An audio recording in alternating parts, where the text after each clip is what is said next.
Diba? Tama na, ano, maliliit.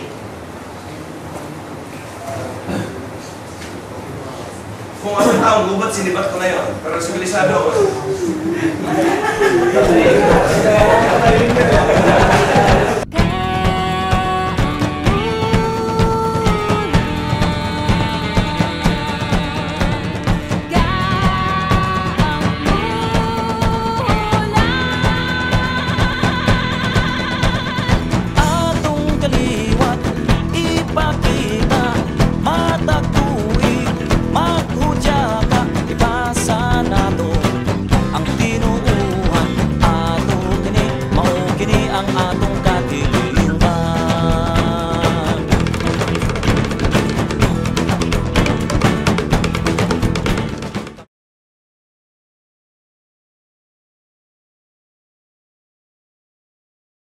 Sabi nila, makita mo Father ang technique sa labas, the way they act.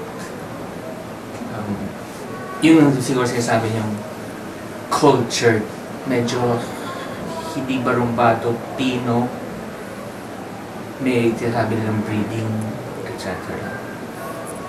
At nakikita ko yan, in general, sa mga atinista ngayon sa high school. Which I think, siyempre, isang dahilan na it's a reason to be happy.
Yung expression ng pagiging tao ay yun universal yan, parang pangkalahatan at walang kinikilalang panahon, walang kinikilalang yugto ng kasaysayan.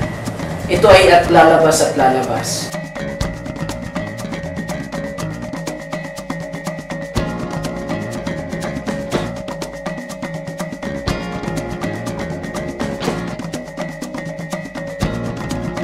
Isang paraan kung paano natin makikita yan ay una, yung sa ating pakikisalamuha. Okay, sa ating pakikisalamuha sa ating kapwa. Sa ating pakikisalamuha sa buhay natin bilang isang komunidad, nariyan ang pagdiriwang. Pagdiriwang kung ano man yan, isang kaarawan ba, isang panalo, makikita natin yan sa tribo, di ba? Pag nanalo sila sa giyera, sila ay nagdiriwang. Pinaghahatian nila kung ano yung mga nasamsam nilang mga kaari-arian. Kaya nga, ganun din sa modernong tao. Pag sila ay nagdiriwang dahil nanalo sila ng championship, nagkakaroon sila ng bonfire. Ito ay ekspresyon ng pagwawagi, ng panalo, ng tagumpay.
Buksan na natin.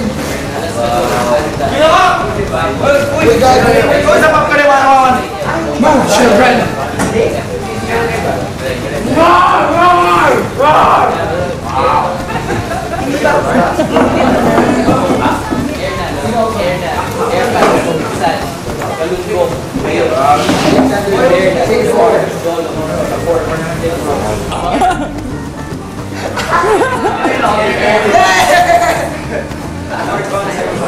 Pwede ba yung 135,000? Ito eh, Battle Royale. Hindi ka